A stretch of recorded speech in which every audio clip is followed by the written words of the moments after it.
Nous vous informons que ce programme est déconseillé aux moins de 10 ans. The Lake County coroner has sealed off this house and the cabin behind it. Un double homicide détruit une famille américaine. Il y a eu 2 coups de feu. Le coupable a agi sous la colère. Il a détruit la vie de tous les membres de cette famille.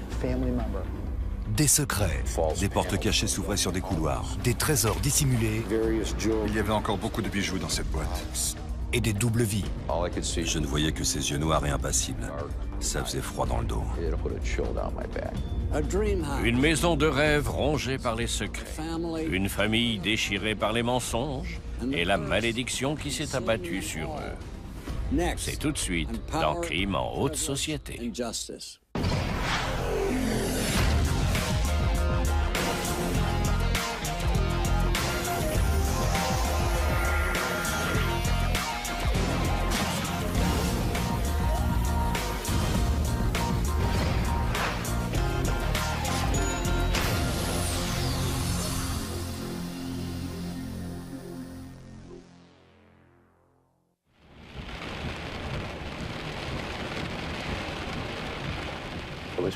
L'orage a éclaté un peu après minuit. C'est cet orage qui a mis fin à toutes les querelles.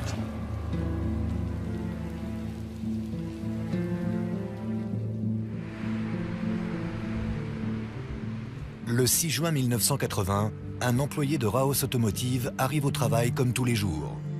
Son patron, le propriétaire Bruce Raos, est toujours là pour l'accueillir. Bruce Raos avait ses petites habitudes. Il ouvrait toujours à la même heure et remplissait toujours la caisse. Mais ce jour-là, les choses sont très différentes. La station-service était fermée et il n'y avait pas d'argent dans la caisse. L'employé appelle le domicile de son patron et tombe sur Billy, le fils de 15 ans de Bruce Raos. Il lui a dit que son père n'était pas à la station-service et qu'il lui fallait une clé du coffre. Il voulait passer vite la chercher à leur domicile.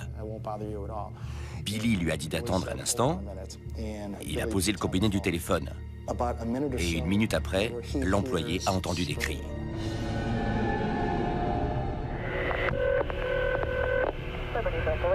Yeah, this is Billy Rouse. My parents were killed in bed. Where do you live? 2057 North Milwaukee Avenue. À environ 9 h du matin, on m'a bipé. Je devais me rendre immédiatement à Libertyville. Les enquêteurs se précipitent sur les lieux. Un gigantesque domaine équestre dans le quartier le plus huppé de la ville. On ne pouvait pas rater la maison. Quand je me suis garé dans l'allée, il y avait déjà plusieurs voitures de patrouille et les voitures de plusieurs enquêteurs. Billy Raos, Robin, sa sœur de 16 ans, et Kurt, son frère de 19 ans, sont sous le choc et restent assis sur la pelouse. Les enquêteurs, eux, entrent dans la maison.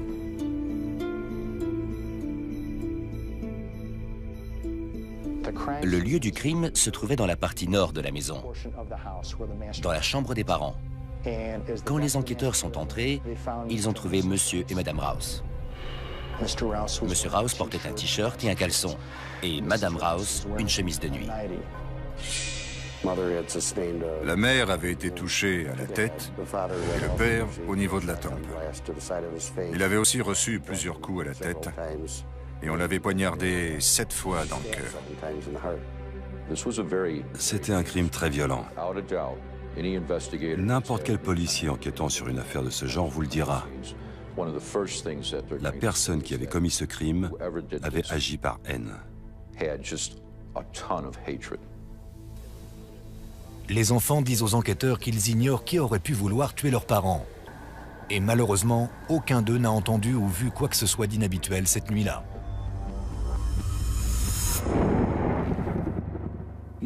D'après le jeune Billy, sa mère a invité des amis à jouer au bridge l'après-midi même et son père a travaillé tard et s'est couché en rentrant.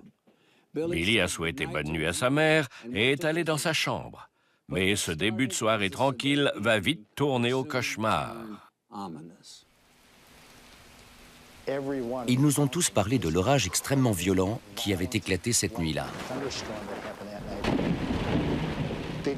A priori, les orages étaient vraiment très courants dans la région. Même s'il y avait eu des coups de feu, même s'il y avait eu un chasseur dehors, l'orage était tellement bruyant qu'il n'aurait rien entendu. Kurt vit dans l'annexe à environ 500 mètres de la maison et n'a pas vu ses parents de la soirée. Quant à Robin, elle reste tard à la soirée dansante de son école, la prestigieuse Lake Forest Academy. Elle avait quitté la soirée à environ 23h30. Et elle avait ramené une amie chez elle.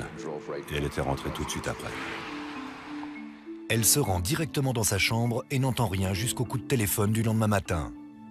Il n'y a aucun signe d'effraction. Mais les enfants Raos avouent qu'ils ne verrouillent pas tout le temps la porte d'entrée.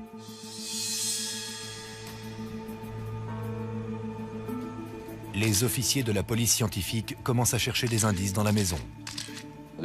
On avait énormément à faire sur le lieu du crime. Il fallait qu'on passe cette maison gigantesque au peigne fin. C'était une maison ranch à 2 étages, équipée notamment d'une piscine intérieure. Mais elle était agencée de façon étrange. On a trouvé des portes cachées dans plusieurs pièces à l'étage. Elles s'ouvraient sur des couloirs secrets qui reliaient certaines parties de la maison et permettaient de la traverser de bout en bout. D'après les policiers, un intrus s'est peut-être introduit en cachette dans la maison et est peut-être resté là pendant des heures. Ces portes permettaient avant tout aux électriciens ou aux plombiers d'avoir accès à la tuyauterie et au réseau électrique. Mais c'était tout de même très étrange. Ils trouvent également un vide sanitaire sous la piscine intérieure. On pouvait passer sous toute la maison. Quand nos enquêteurs se sont faufilés par là, ils ont pris des projecteurs portables, les ont raccordés à des rallonges électriques et ont disparu dans l'obscurité. Ils se rendent compte que le sac à main et la boîte à bijoux de Darlene Raos ont disparu. Et ils font une autre troublante découverte dans le couloir. Le père était un fervent chasseur. Il possédait énormément d'armes et de munitions. Mais tout avait disparu. Des équipes de télévision commençaient à arriver. Les nouvelles vont vite dans ce genre d'affaires. Tout le monde connaissait les Raos et pensait que c'était une famille riche et sans histoire. Du moins jusqu'à ce qu'on retrouve Bruce et Darlene morts. On sentait que l'atmosphère était tendue, comme toujours après un crime violent. En particulier dans un quartier comme celui-ci où les policiers n'ont pas l'habitude des affaires de meurtre. C'était un crime si inhabituel et violent que même les policiers semblaient sous le choc. Les gens se mettent immédiatement à jaser. Bruce aurait fait des affaires avec des gens peu fréquentables.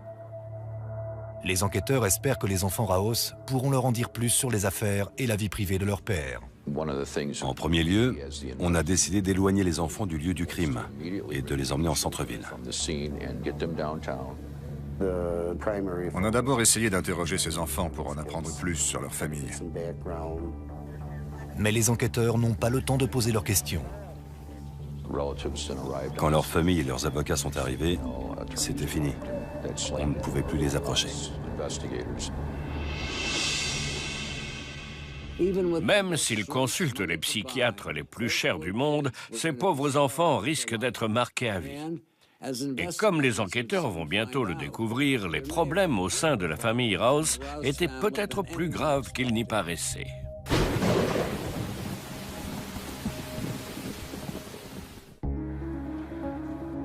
The Lake County coroner has sealed off this house and the cabin behind it. And Lake County Sheriff's Police are going over the 7 acres of property here with a fine-tooth comb. The way that the bodies had been treated brutally, that it would be a person that would have had to have an awful lot of hatred.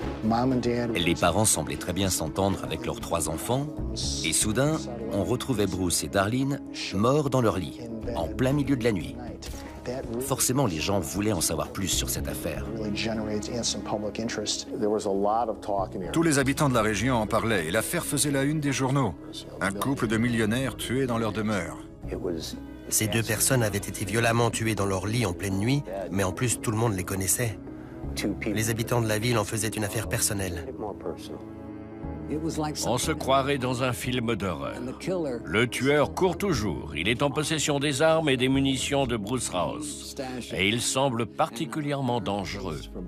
À mon avis, les habitants de la ville ne risquent pas de dormir sur leurs 2 oreilles.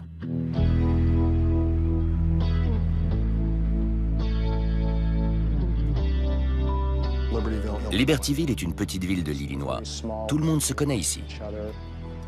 Je connaissais les Rouse de nom, comme beaucoup. Bruce Rouse était un homme d'affaires. Il avait plusieurs magasins. Quand on conduisait une voiture à Libertyville, on risquait forcément d'entrer en contact avec les Rouse un jour ou l'autre. Bruce travaillait encore tous les jours. On a découvert les corps parce que Bruce n'était pas encore à la station-service à 6 h du matin. Je ne sais pas si beaucoup d'hommes riches continuent à aller travailler à 6 h du matin, mais Bruce, lui, le faisait. Dans les années 1950, après avoir fini le lycée à Libertyville, Bruce Rouse rencontre Darlene Stenlund et tombe amoureux d'elle. Il achète sa première station-service et le couple travaille jour et nuit pour assurer la réussite de leur entreprise et fonder une famille.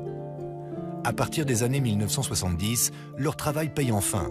Les Rouse sont une des familles les plus riches de Libertyville. Ils emménagent avec leurs 3 jeunes enfants dans une maison de 13 pièces située sur un terrain de 3 hectares comprenant des écuries et une annexe pour les invités. Ils étaient fortunés. Leur résidence et leur terrain étaient immenses. Et ils avaient même une piscine intérieure et une annexe pour les invités. Bruce et Darlene offrent à leurs enfants tout ce qui se fait de mieux. Ils avaient tout. Des poneys, des chevaux, des selles, des écuries, des motos et tous les jouets qu'on s'attend à trouver dans une famille aussi riche. Darlene était mère au foyer, mais elle allait jouer au bridge et au tennis.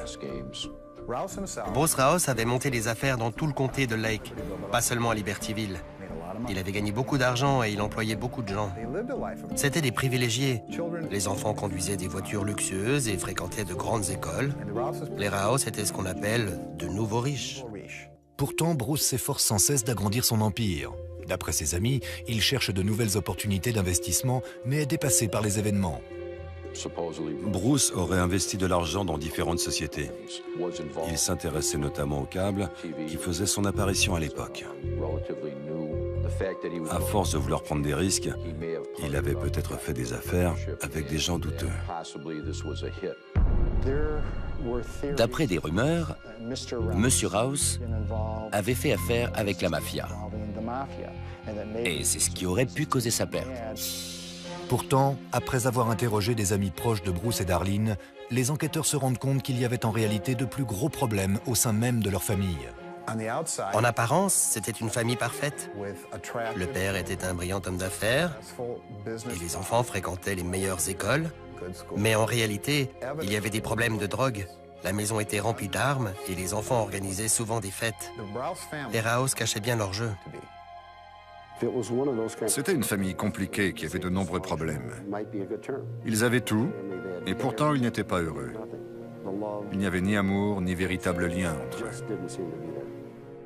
Les relations sont particulièrement tendues avec Kurt. Kurt ne s'entendait pas avec sa famille. Il faisait tout le temps la fête et se droguait régulièrement. Ses parents lui avaient même proposé de l'argent pour qu'il s'engage dans l'armée. Mais il avait refusé. Il ne travaillait pas et ne gagnait pas d'argent. Les policiers découvrent que Bruce et Darlene ne supportent plus de le voir traîner à ne rien faire et le chassent de la maison. Il habitait dans l'annexe. Il avait de l'électricité grâce à une rallonge de 200 mètres reliée à la résidence principale. Et il avait le droit d'y entrer uniquement quand ses parents étaient là. Contrairement à Kurt, Robin est l'enfant parfaite aux yeux de leurs parents. Robin était dans une école privée. Elle fréquentait les milieux huppés. Son père l'adorait. Il lui accordait beaucoup plus d'attention qu'à ses frères. Et le pauvre Billy reste souvent dans l'ombre de ses aînés. Avant les meurtres, Billy fréquentait une école alternative, non traditionnelle. À leur mort, on a découvert que les Rouse n'étaient pas aussi heureux qu'ils en avaient l'air et qu'ils avaient déjà eu des problèmes auparavant. Cette image de famille riche et parfaite que renvoyaient les Rouse se brisait peu à peu. La police envisage le moindre coupable, des membres de la mafia de Chicago aux employés de la station-service de Bruce.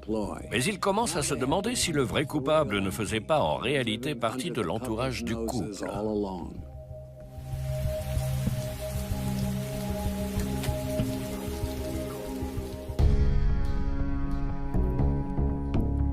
Suite au meurtre de Bruce et Darlene Rouse, la maison reste inaccessible au public et son secret bien gardé. Ces meurtres non résolus hantent de plus en plus cette charmante petite ville. Il n'y avait jamais de crime violent à Libertyville. C'est d'ailleurs pour ça que les gens s'y installaient. Les habitants ne voulaient pas que Libertyville devienne la ville où avaient été tués les Rouse. Sans la moindre piste, chacun y va de sa théorie. C'est en général ce qui arrive quand un crime aussi violent est commis dans une petite ville et que le coupable n'est pas arrêté. Les gens se forgent leur propre opinion. Est-ce un cambriolage qui a mal tourné? Un meurtre commandité ou toute autre chose? Les rumeurs au sujet des disputes familiales vont bon train et les gens ont vite fait de suspecter les enfants Rouse. Toute la communauté était très inquiète. Les habitants de Libertyville n'étaient pas rassurés à l'idée que le tueur courait toujours ou que l'un des enfants pouvait être le meurtrier. C'était un soir d'orage, il n'y avait pas eu d'effraction. Les Rouse avaient été tués dans leur lit au beau milieu de la nuit, apparemment pendant leur sommeil, et ces adolescents étaient les seules autres personnes présentes ou proches du lieu du crime cette nuit-là. Les enquêteurs commencent à surveiller les enfants à distance. Ils vivent désormais avec leur famille en centre-ville et leur comportement fait naître des soupçons. Ça ne semblait pas les toucher. Ils n'avaient même pas pleuré. Ils n'avaient pas l'air tristes. Ils parlaient des meurtres et répondaient à la moindre question sur un ton détaché. On a appris un peu plus tard qu'un des enfants avait même demandé s'il pouvait quand même aller au bal de fin d'année. Ils ont beau être insensibles, ça ne fait pas d'eux des meurtriers. Sans preuve matérielle, les policiers ne peuvent rien faire. Ils se contentent d'observer Kurt, Robin et Billy dilapider les millions de dollars dont ils ont hérité. Suite au règlement de la succession, ils avaient suffisamment d'argent pour faire tout ce qu'ils voulaient. Billy touchait 1500 $ par mois. Robin s'était acheté une voiture de sport toute neuve. Il menait la belle vie. En voyant les orphelins dépenser tout l'argent légué par leurs parents, les gens commencent à avoir des soupçons. Malheureusement, leurs familles et leurs avocats empêchent la police de les approcher. Dès le début de l'enquête, les policiers n'avaient pas eu de vraie conversation avec ces enfants. Ils n'avaient aucun moyen de les relier au meurtre. Ils n'avaient pas pu interroger les enfants et n'avaient donc pas pu établir un lien entre eux et les meurtres.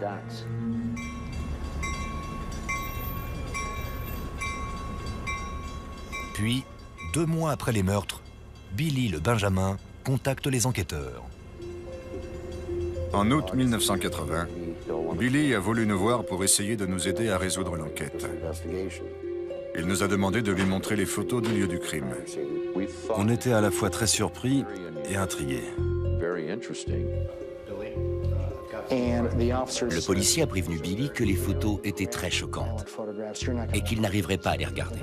Mais il a insisté pour les voir. Il voulait nous aider à résoudre l'enquête. Les enquêteurs observent Billy pendant qu'il examine les photos.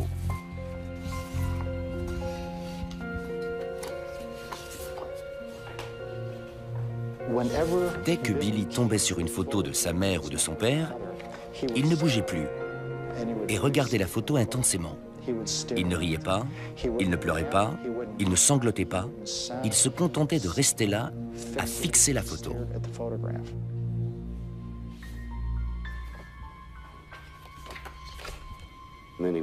Tout d'un coup, il nous a dit que le sac de sa mère n'était plus sur la chaise.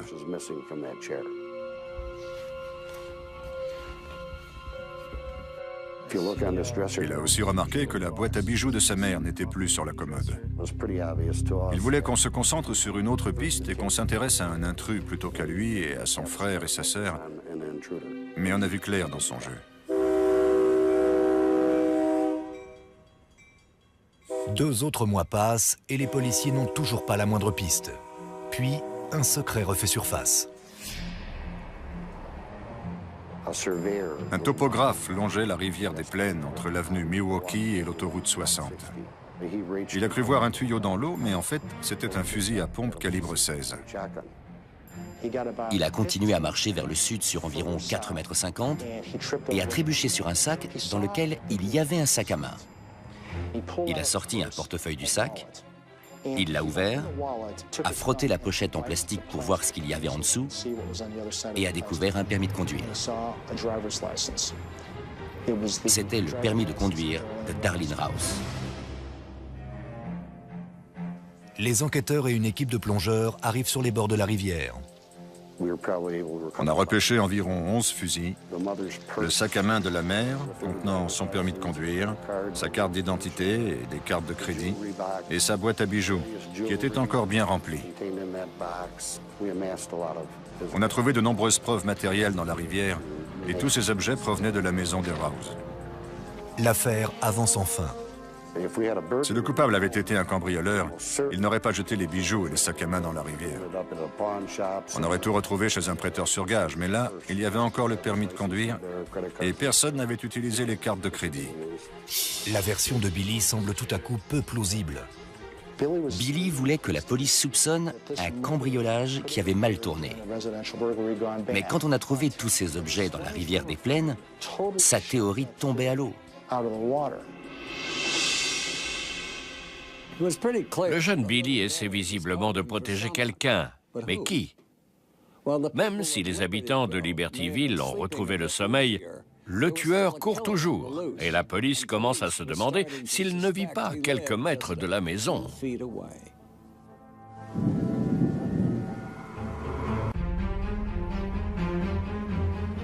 Après avoir découvert les objets de valeur des Rouse au fond de la rivière, les policiers soupçonnent de plus en plus l'entourage des victimes. Les policiers s'intéressaient particulièrement à Kurt. C'était un hippie, fan de rock. Il avait des cheveux longs et une barbe. Il habitait dans l'annexe autrefois réservée aux domestiques. Les gens ont immédiatement pensé que Kurt était le meurtrier.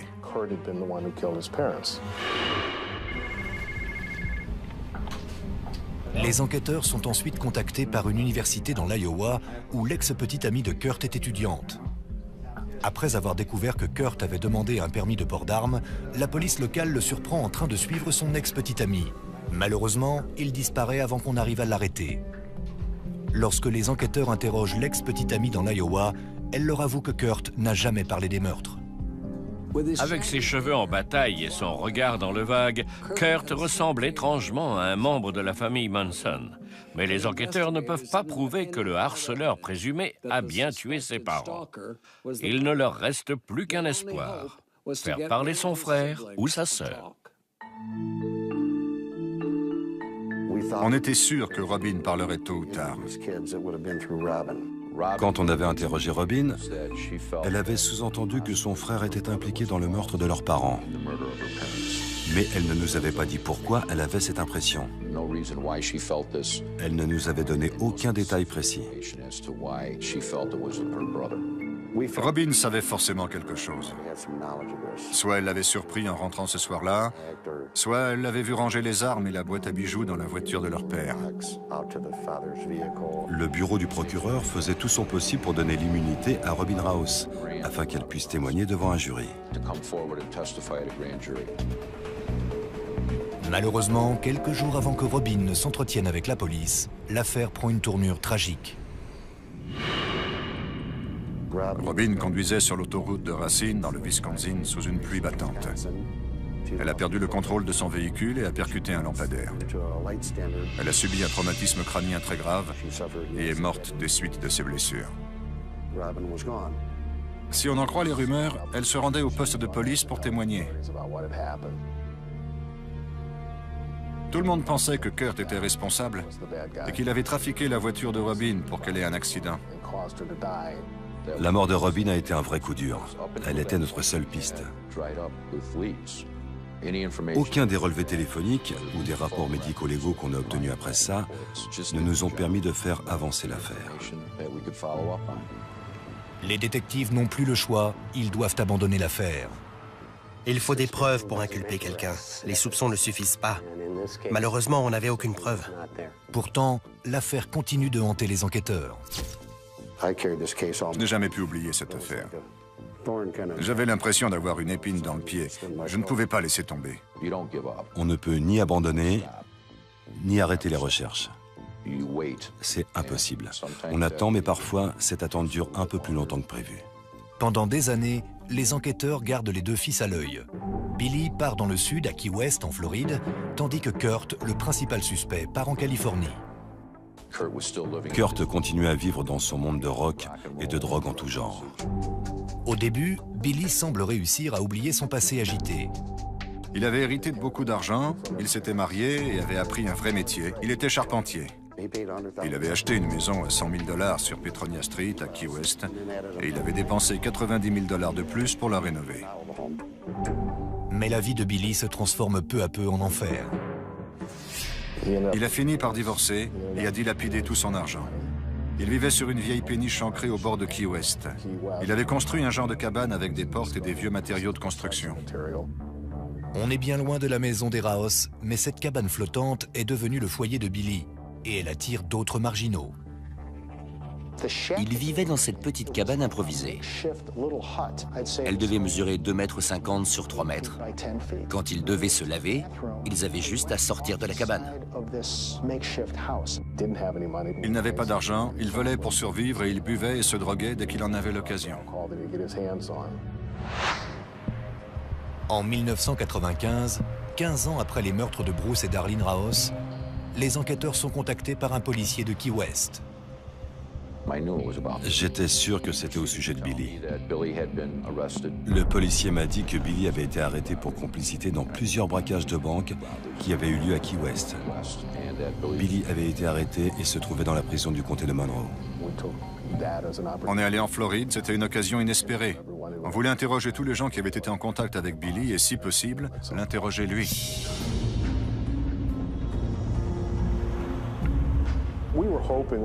On espérait que Billy ait tout avoué à quelqu'un à Key West, soit lors d'une soirée bien arrosée, soit dans un moment de culpabilité. L'arrestation de Billy est l'occasion rêvée de savoir enfin ce qui s'est vraiment passé lors de cette nuit d'orage.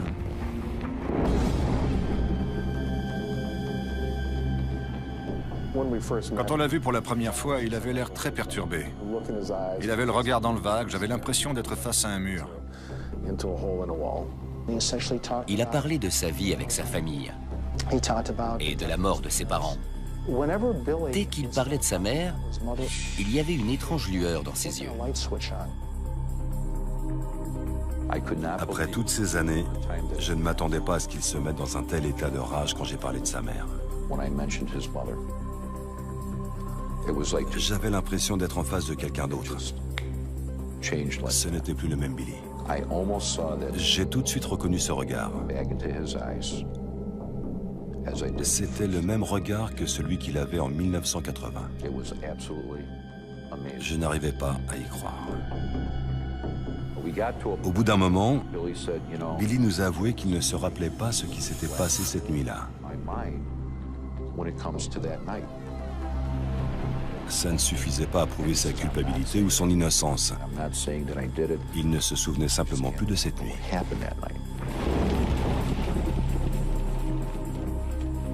L'affaire est au point mort, mais les enquêteurs refusent d'abandonner.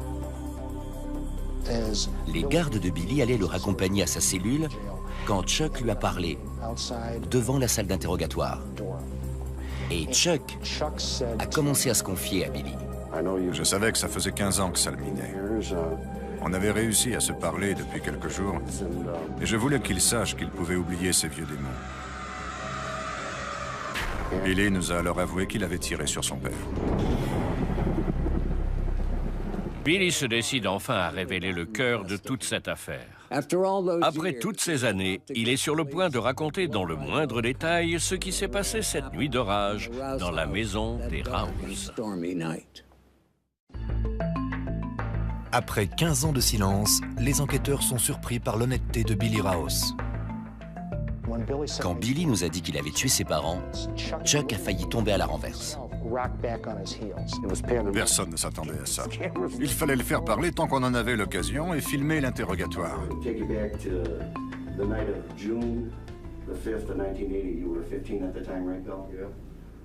Il leur parle de sa rancœur, de sa colère sous l'effet des drogues et des reproches de sa mère.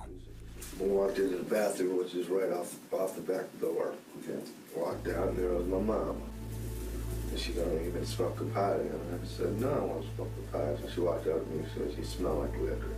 And she says, yeah, don't worry about it. You're going to be shipped out to military school. I'm just over it. You're going to be just like your brother. You're a moron. And what did you reply to your mom? I said, you're full of you're nothing but you just worry about yourself. Make it easier. Just get me out of your life.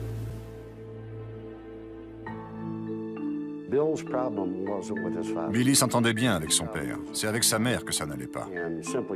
D'après lui, elle passait son temps à lui faire des reproches. À ses yeux, il n'était qu'un bon à rien.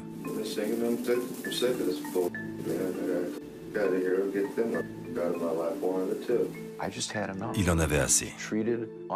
Ses parents ne l'aimaient pas et le rabaissaient. Sa mère ne lui adressait la parole que pour lui crier dessus et lui dire qu'il était un bon à rien. Elle lui avait même dit qu'il finirait comme son frère Kurt, qu'il ne valait rien. C'était trop dur. Il n'arrivait plus à supporter tout ça.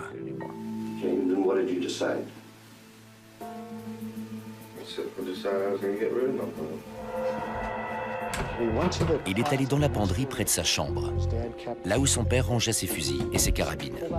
Il a pris un fusil à pompe, il est retourné dans sa chambre, et il s'est assis et a nettoyé le canon.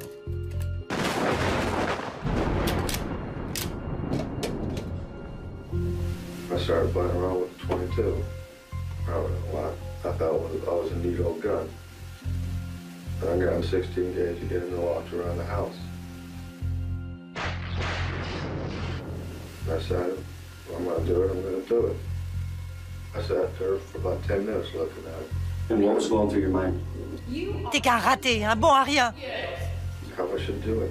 How you should kill your mom, or you said before you really didn't want to kill your dad. No, I didn't want to. Okay. That's the reason I had the knife at first. You thought it would be quieter and maybe your dad wouldn't wake? Yeah. And then, what did you say? You thought it would be too slow also? Yeah. Okay, go ahead. So what did you do then?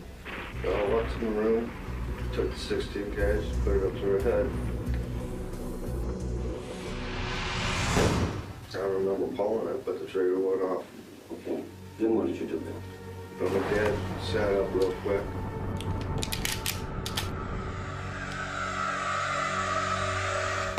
Trigger went off again. It wasn't that good of a shot. It just grazed him more or less.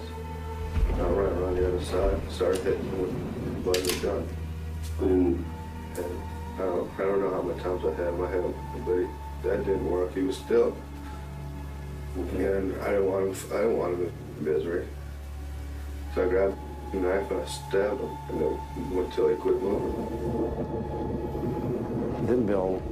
Et là, Billy a paniqué. Il se demandait pourquoi il avait fait ça et surtout, comment il allait pouvoir dissimuler son crime. I took the jewelry box, I brought that out, hid it in the utility room, and I went back in and messed up some drawers. Then I saw her purse there, so I took that. Took a bunch of credit cards and stuff. What were you going to do? I don't know, man. I was thinking that I'll take a credit card and get out of the state. I don't know. I don't know what I was thinking, man. Billy monte dans la voiture de son père et se dirige hors de la ville. Quand Billy est arrivé au niveau de la rivière des Plaines, il s'est mis à pleuvoir très violemment.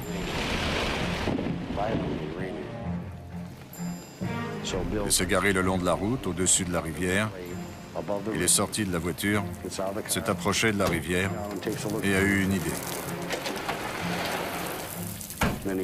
Il a fait 2 ou 3 allers-retours de la voiture à la rivière et il a tout jeté à l'eau. Les fusils, les munitions, le sac à main, les vêtements, la boîte à bijoux, tout. I don't remember exactly, man. I know I was thinking about the front door, and then I figured, man, how'd I do this, man? Why'd I do this? Il est monté dans la voiture et a commencé à rouler. Au début, il comptait quitter la ville. Mais au bout d'un moment, il s'est rendu compte que si on retrouvait le corps de ses parents dans leur lit et qu'il quittait l'État, ça ne plaiderait pas en sa faveur. Il a donc décidé de faire demi-tour et de retourner chez lui, à Libertyville.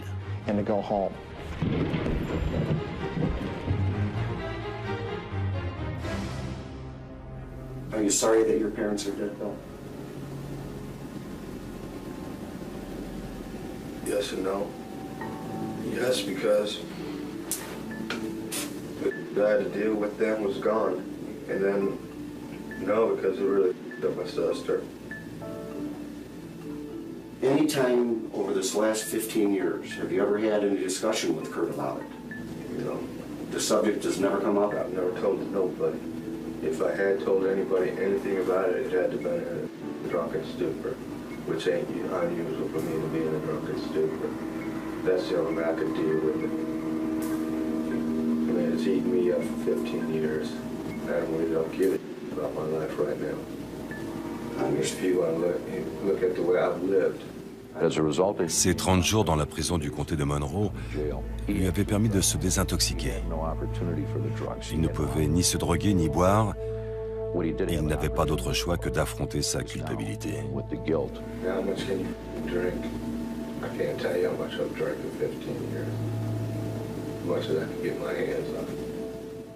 Quand on a l'habitude d'être tout le temps drogué et ivre, l'état de manque peut vous rappeler brutalement à la réalité.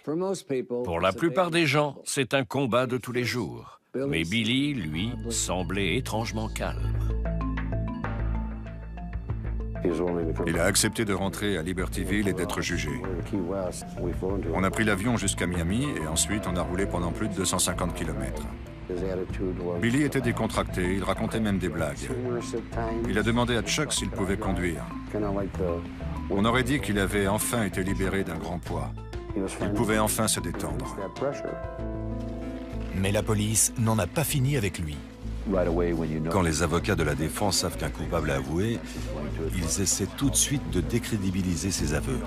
On savait qu'on allait devoir se battre, mais on était persuadé qu'il serait jugé coupable.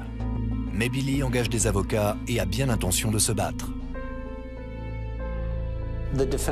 Les avocats de la défense nous accusaient d'avoir fait pression sur Billy pour obtenir des aveux. D'après eux, comme il était en état de manque, on ne pouvait pas l'interroger.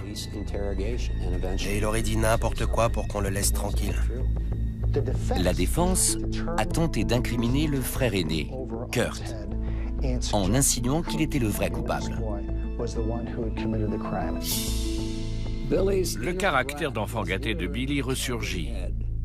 Après avoir accusé ses parents de l'avoir poussé à les tuer, Billy compte bien rejeter la faute sur son frère. Tous les habitants de la ville se préparent pour cet affrontement final.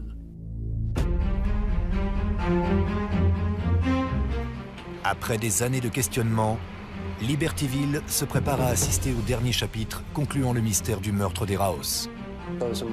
L'atmosphère était aussi tendue que si le procès avait eu lieu 1 ou 2 ans après les meurtres. Rien n'avait été résolu. Tout le monde avait entendu parler des millionnaires de Libertyville, Bruce et Darlene Raos. C'était une affaire très médiatique. Les gens en avaient parlé pendant 15 ans. Le procès était sur toutes les lèvres cet été-là. Une famille s'était littéralement autodétruite. Les parents avaient été tués, la sœur était morte dans un accident de voiture, et les 2 membres survivants de la famille s'accusaient l'un l'autre. Les enquêteurs doivent relever un premier défi, faire venir Kurt au procès. Kurt vivait à San Francisco à l'époque du procès, et toute cette affaire l'avait beaucoup secoué. Après les meurtres, dès qu'il se baladait à Libertyville, tout le monde le montrait du doigt et le traitait de meurtrier. Ça lui avait fait beaucoup de mal, et il en souffrait encore 15 ans après. Il ne voyait pas l'intérêt de revenir, puisqu'on avait les aveux de Billy. Mais le procureur sait que le témoignage de Kurt est crucial. On avait besoin de réponses, comme tous les habitants de la ville. Kurt était-il coupable? Que savait-il? Avait-il aidé Billy à détruire les preuves?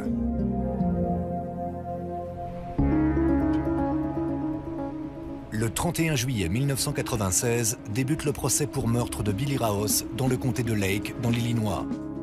L'accusation commence par présenter la preuve la plus accablante, les aveux de Billy. Il a tout repris depuis le début et a décrit la nuit entière dans les moindres détails, sans qu'on ait besoin de lui poser de questions. Il parlait d'un ton très détaché. Il nous a donné des aveux très détaillés. Il ne s'est pas contenté de corroborer notre version des faits. Il a évoqué des éléments dont nous ignorions jusqu'alors l'existence. C'était lui le coupable. Ça ne faisait aucun doute. Les jurés ont pu visionner ses aveux. Ils ont vu que nous n'avions pas fait pression sur Billy. Ils ont vu qu'il était à l'aise, il fumait, buvait du café et parlait librement. La vidéo parlait d'elle-même.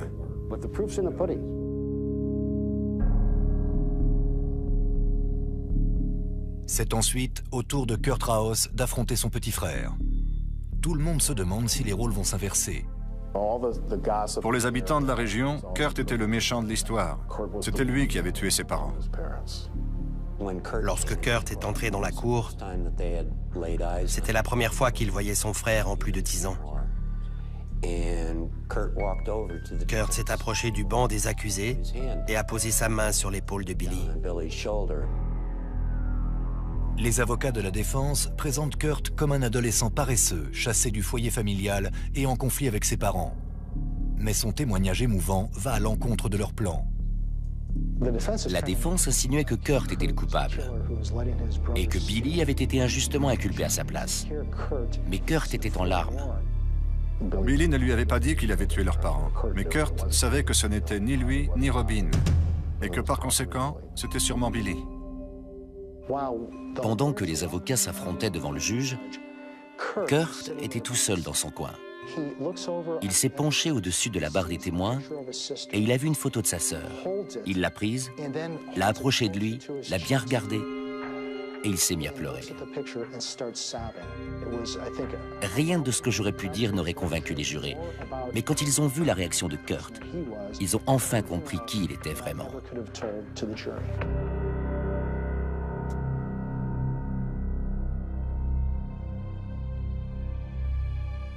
Le jury délibère pendant presque 6 heures avant de rendre son verdict. Coupable. Sur le banc des accusés, Billy reste impassible. Il n'a pas réagi. D'après les gens présents ce jour-là, il est resté de marbre.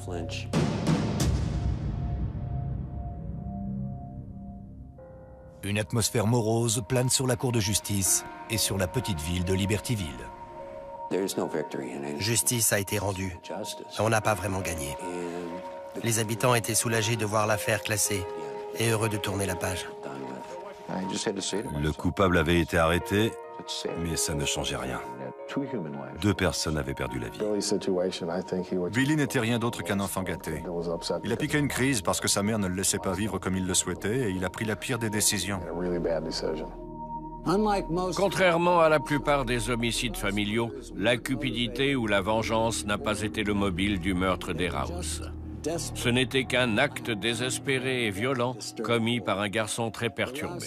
Les gens surnommaient la résidence des Raos la maison des meurtres. Elle a été vendue plusieurs fois jusqu'à ce qu'elle brûle entièrement en 2002. C'était Dominique Dunn. Merci de nous avoir suivis.